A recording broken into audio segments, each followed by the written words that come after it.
how's it going, guys? Welcome to Boss Vlogs again.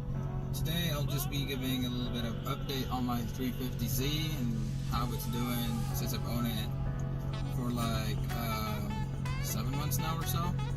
So without further ado, let's go have a little bit of joyride.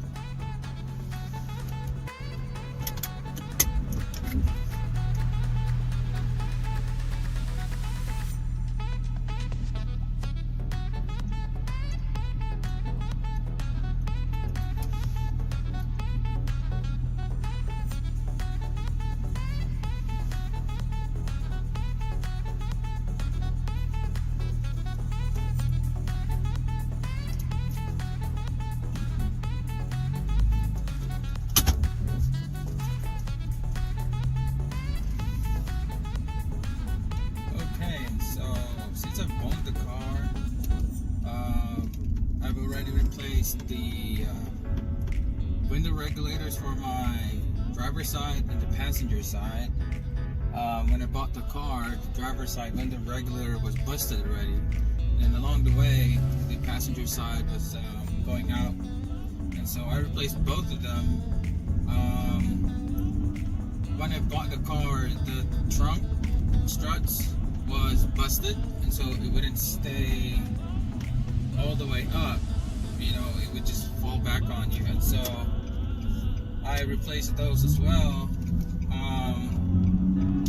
My tires were okay, but they were going down on thread, and so I was looking for new tires for it, and then while I was looking for new tires, I found a deal on Facebook Marketplace for a 35th anniversary wheels with new tires mounted on them, and I only paid like $300 for all of them, so it was a good deal. So I snagged it right away and installed it on the car.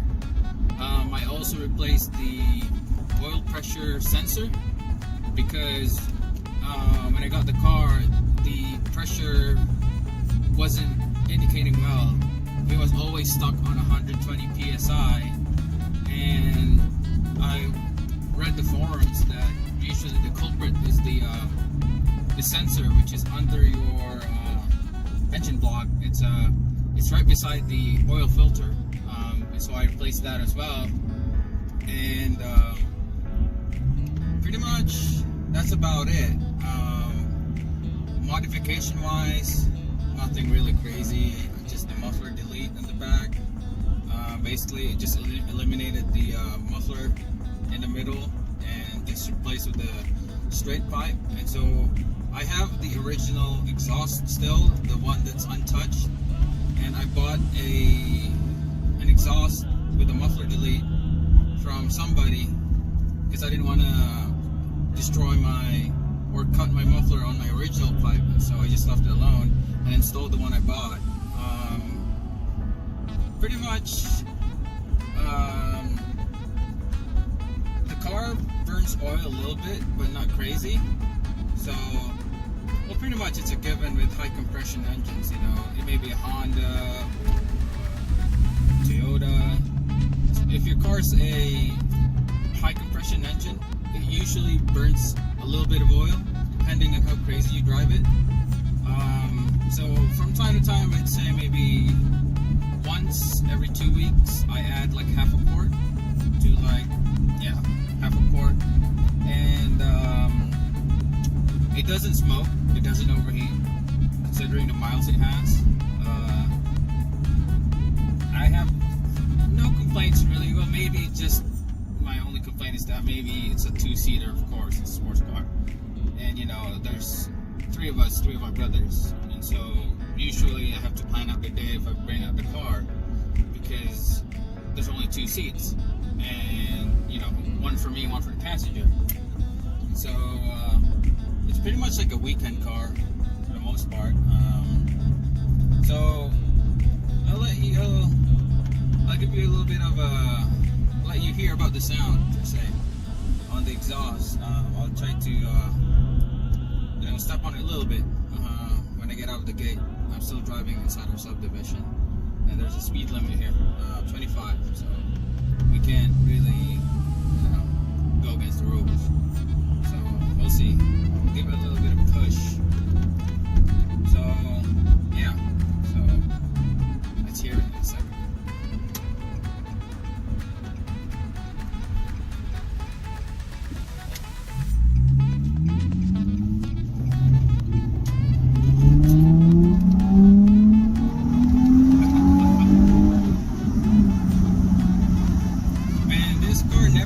tends to give me a smile on my face. Not just this, but all my cars. This one too. People call it has like a trumpet sound in the exhaust. It kind of does, but I kind of like it. It's, I don't know, it's different. So it also sounds totally different with the others. So the car itself, since I bought it, hasn't really given me a lot of headaches. Although I also changed, I forgot to mention, I also changed the valve cover gaskets. Actually, not the valve cover gaskets, the valve cover itself, because this car, for some reason, from factory, came with plastic valve covers. Unlike the Hondas I owned, they came with aluminum ones, and so you only have to replace the O-rings for the spark plugs and the gasket around the valve cover. But this car, no.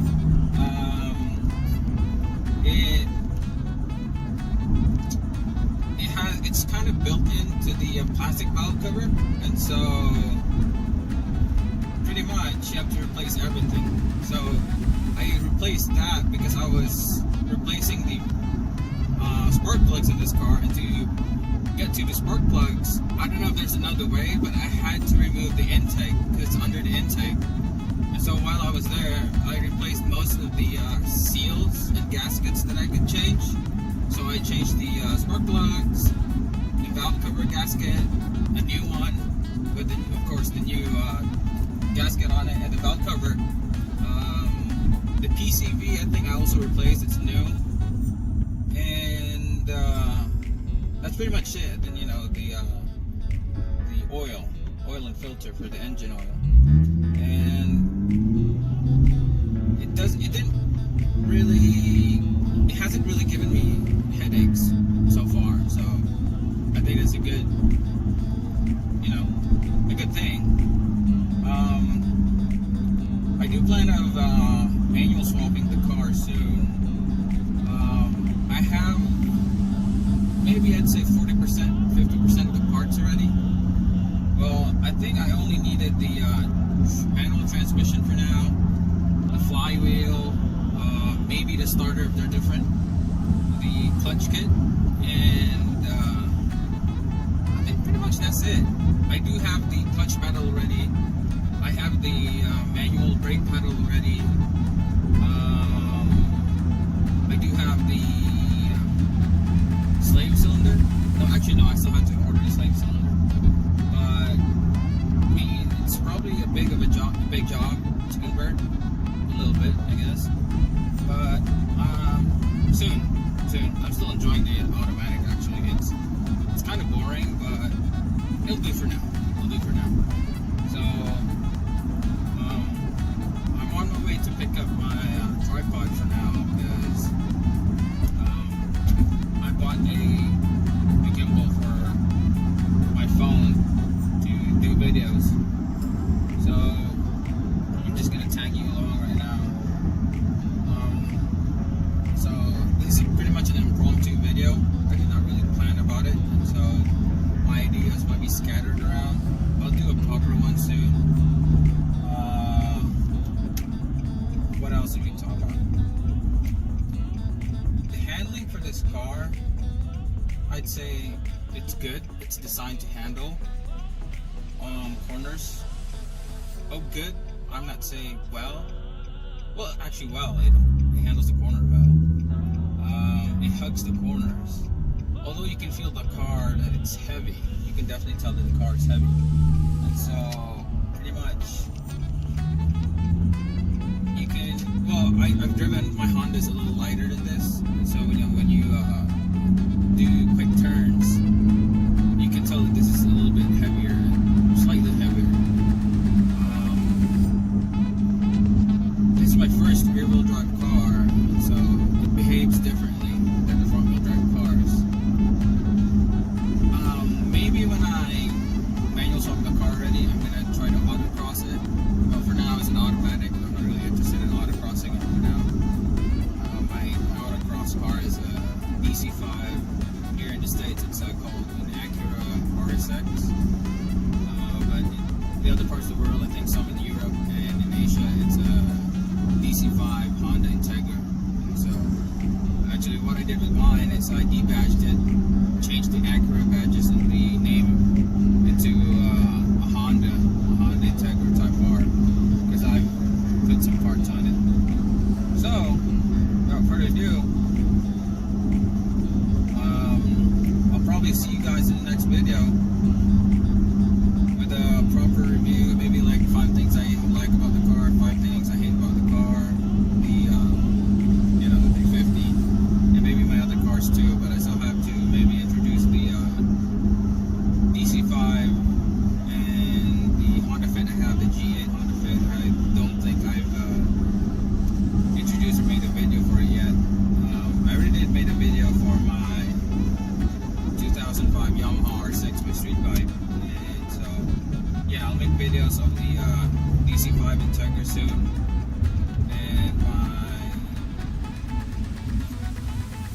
Honda Fit. So let's try to give it a little bit of juice. Try to hear the trumpet muffler. Not really a trumpet muffler, but that's how people say how it sounds. Alright, here we go.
Snippet of how it sounds, I guess.